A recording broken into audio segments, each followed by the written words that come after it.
안녕하십니까, 호쌤입니다. 봄입니다. 온통 꽃밭이에요. 봄에 이렇게 수많은 꽃들이 누구를 위해서 핀 걸까요? 우리 보기 좋으라고, 사람들 보기 좋으라고 이렇게 꽃을 피웠을까요? 그건 아닐 것 같고, 이 친구들이 곤충을 불러 모으기 위해서, 주로 벌과 나비겠죠. 그 친구들을 불러 모으기 위해서 이렇게 꽃을 피웠을 겁니다. 꽃 색깔이 화려한 건, 그리고 예쁜 건 멀리서 매개곤충들을 불러 모으기 위함이죠. 꽃들이 곤충들을 멀리서 불렀으면 그 다음에는 이제 암술과 수술이 있는 곳으로 안내해야 되죠. 보통 암술과 수술이 있는 곳에 꿀이 있거나 곤충들을 위한 꽃밥이 있습니다. 그래서 이제 그것들을 먹으러 오라고 안내를 해야 되는데, 그걸 어떻게 하느냐라고 하는 게 관건입니다. 지금 여기 갓꽃이 폈는데, 이 친구는 뭐 우리가 보기에는 그냥 일반적으로 다 노란색이죠. 그런데 벌과 나비가 보기에는 아마 우리가 보는 것과 좀 다르게 보일 겁니다. 우리는 착각을 하는 경향이 있어요. 우리가 보는 세상이 진실일 거라고 하는 착각에 빠져 있는 경우가 많습니다. 우리가 보는 대로 그것이 세상일 거다라고 생각을 하는데, 사실은 세상은 우리가 보는 것과 많이 다를 수 있습니다. 우리가 이렇게 세상을 무지개 색깔로 보는 거는, 빨주노초 파남보로 보는 건 우리 시각세포가 세 가지 색깔을 인식할 수 있기 때문이에요. 인간에게는 세 가지의 시각세포가 있거든요. 원추세포라고 하는데, 빨강과 녹색과 파랑을 인식하는 시각세포가 있어요. 이제 그것들을 가지고 그 세 가지의 빛의 조합에 의해서 세상을 이렇게 무지개 색깔로 보는 거거든요. 그런데 인간을 제외한 다른 포유류들은 대부분 두 가지의 원추세포만 가지고 있습니다. 그래서 그들은 우리처럼 이렇게 세상을 알록달록하게 보지 못해요. 그 친구들은 흑백은 아니지만 훨씬 더 단조로운 세상을 봅니다. 반면에 새는 원추세포를 4개를 가지고 있어요. 그래서 우리가 보는 거 외에 보라색하고 자외선까지를 볼 수 있거든요. 그러다 보니까 그 친구들은 훨씬 더 다채롭고 선명하게 세상을 바라볼 수 있어요. 새들이 먼 공중에 떠 있다가도 매 눈으로 쥐를 잡고 개구리를 잡을 수 있는 건 그 발달된 시상세포 때문이거든요. 곤충들도 좀 우리하고 다릅니다.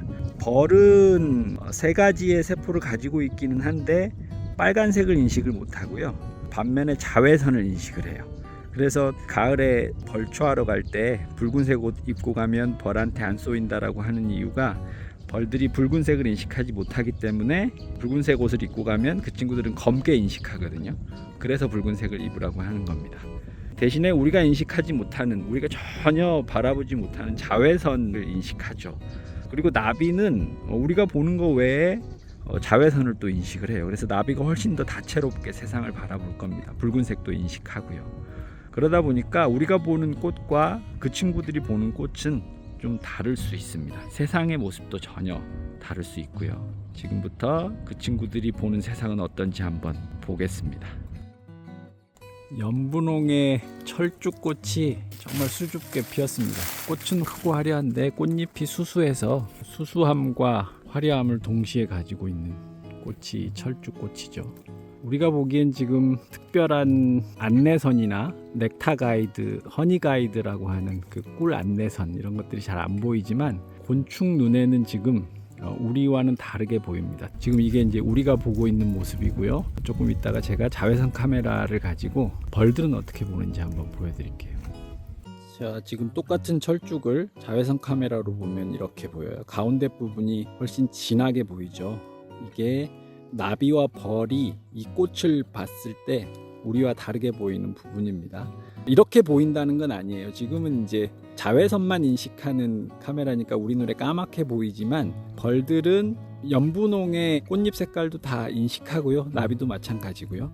게다가 우리가 보지 못하는 저 가운데 부분에 우리한텐 검게 보이는 저 부분을 색깔을 볼 수 있는 겁니다. 자외선을 볼 수 있기 때문에 그렇죠. 그런데 우리는 저게 어떻게 보일지는 몰라요. 그런데 아마 벌이나 나비들한테는 훨씬 더 강렬한 색으로 보일 것 같아요. 그래서 저쪽에 꿀이 있구나 라고 이 친구들은 인식할 수 있게 되는 거죠. 자, 여기 양지꽃 중에 잎이 3장이 있는 새잎 양지꽃이 꽃을 피우고 있습니다.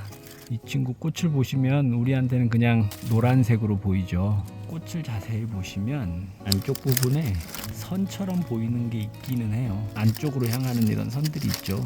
저게 우리 눈에는 보이지 않지만 벌이나 나비들한테는 보이는 선이 분명히 있을 겁니다. 저 선을 자외선 카메라로 찍으면 어떻게 되는지 한번 찍어보도록 하겠습니다. 벌과 나비는 양지꽃을 이렇게 봅니다. 가운데 강렬하게 꿀이 어디 있는지 보여주는 저 표시 보이시죠? 물론 아까 말씀드린 것처럼 이거보다 훨씬 더 지금 노란색은 노란색으로 보일 거고, 가운데 우리가 검게 보는 저것도 무슨 색으로 보일지는 모르겠습니다만 아마 강렬한 모습으로 보일 겁니다. 신기하죠? 여기 세입양지꽃이 정말 흐드러지게 피었는데요. 한번 자외선 카메라로 들여다보겠습니다. 벌과 나비가 보기엔 우리가 보는 거하고 다르게 이렇게 강렬합니다. 굉장하죠? 훨씬 더 강한 인상을 주는 것 같아요. 저 가운데 자외선을 반사하는 부분 때문에 꽃이 훨씬 더 다채로워 보입니다. 이 백목련은 벌과 나비들한테는 어떻게 보일까요? 우리한테는 그냥 하얀색 꽃잎에 약간 누른 빛을 띠는 수술들이 보이는데, 벌들과 나비 눈에는 좀 다르게 보일 것 같아요. 목련꽃도 저 안쪽에 암술과 수술이 진한 색으로 도드라지게 보입니다. 노란색 꽃을 피우고 있는 이 친구는 우리가 쌈채소로도 먹고 김치도 담그고 하는 갓입니다. 갓김치 참 맛있죠. 그리고 이 친구로 이제 겨자 소스도 만들고 합니다. 이 친구 우리 눈에는 그냥 노랗게 보이죠. 온통 노란색으로 보입니다. 십자화과여서 꽃잎이 4장이네요. 이 친구를 벌이나 나비는 어떻게 볼까요? 이렇게 보입니다. 우리가 보는 것보다 훨씬 더 강렬하죠. 지금은 이제 자외선만 인식하는 카메라이기 때문에 흑백처럼 보이지만 실제로 나비나 벌들은 노란색도 그대로 인식하면서 이 가운데 있는 어두운 저게 지금 자외선색이거든요. 자외선이 반사돼서 저렇게 어둡게 보이는 거예요. 저 부분을 우리하고는 전혀 다른 색깔로 인식할 겁니다. 아마 매우 화려하지 않을까 싶습니다. 저게 이제 꽃들이 곤충들을 암술과 수술로 불러 모으는 장치입니다. 여기에 너희들이 좋아하는 꿀과 꽃밥이 있으니까 와서 성찬을 즐기고 가렴, 대신에 꽃가루 몇 개만 다른 꽃에다 좀 옮겨주렴이라고 하는 그런 표시가 되는 겁니다. 우리가 보는 것보다 훨씬 더 화려하죠. 그래서 보통 요 시기에 노란색 꽃이 많잖아요. 노란색 꽃들은 벌들을 위한 꽃 색깔입니다. 벌들이 붉은색을 인식하지 못하기 때문에 봄에 유독 노란색 꽃이 많은 겁니다. 아파트 화단에 아네모네가 심게 되어 있는데, 이 꽃은 벌과 나비들이 어떻게 바라볼까요? 우리 눈에는 그냥 하얀색 꽃으로만 보이죠. 이 친구가 어떻게 보이는지 한번 자외선 카메라로 보도록 하겠습니다. 이 아네모네는 정반대로 가운데 부분, 안쪽 부분이 자외선을 흡수해서 저렇게 자외선을 좀 덜 보이게 하고, 바깥쪽 부분이 자외선을 잘 보이는 형태네요. 그동안에 봤던 꽃들하고는 정반대로 곤충들을 유인하고 있습니다. 어떤 식이 됐던 안쪽과 바깥쪽이 다르게 보인다라고 하는 건 벌과 나비들이 저 안쪽 부분을 인식하게 하는 거죠. 여기 화단에 하얀 철쭉이 있어요. 흰 철쭉. 순백색이죠. 우리한테는 그냥 순백색으로 보이고, 저 안쪽에 보면 살짝 녹색빛을 띠는, 아마 저게 넥타 가이드, 허니 가이드 역할을 할 거예요. 꿀 안내선이겠죠. 저 부위가 분명 벌과 새들한테는 다른 색깔로 보일 겁니다. 어떻게 보이는지 한번 볼까요?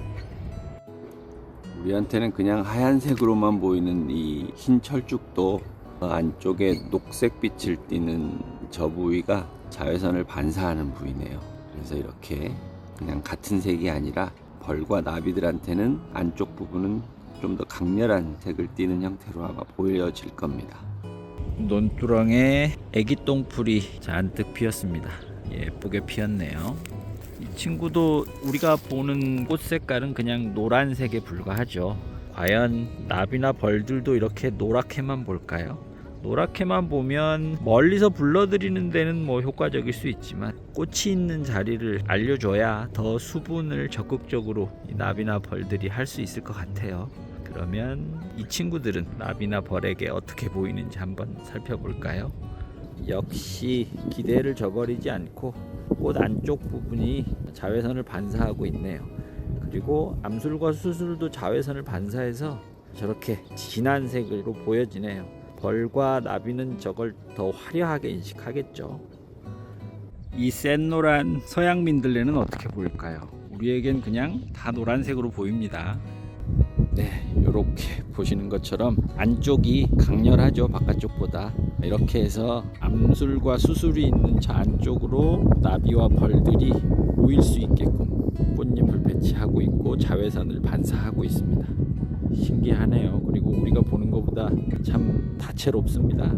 궁금하기까지 합니다. 과연 저 친구들은 자외선을 어떤 색으로 볼까라고 하는 게 참 궁금합니다. 오늘은 제가 우리 호박님들께 좀 색다른 걸 보여드리려고 자외선 카메라를 하나 마련해 봤고요. 그래서 그 자외선 카메라로 벌과 나비들이 보는 세상은 우리가 바라보는 세상하고 얼마나 다른지 한번 살펴봤어요. 많이 다르죠. 우리가 보는 것보다 훨씬 더 강렬합니다. 자외선이라고 하는 새로운 빛이 가미됨으로 인해서 훨씬 더 다채롭고 강렬한 꽃을 벌과 나비들이 즐기는 것 같아요. 자연을 하나씩 알아가다 보면 우쭐대지 말아야 되겠구나. 인간이라고 하는 존재가 그렇게 대단한 존재가 아니구나 라고 하는 걸 새삼 깨닫게 됩니다.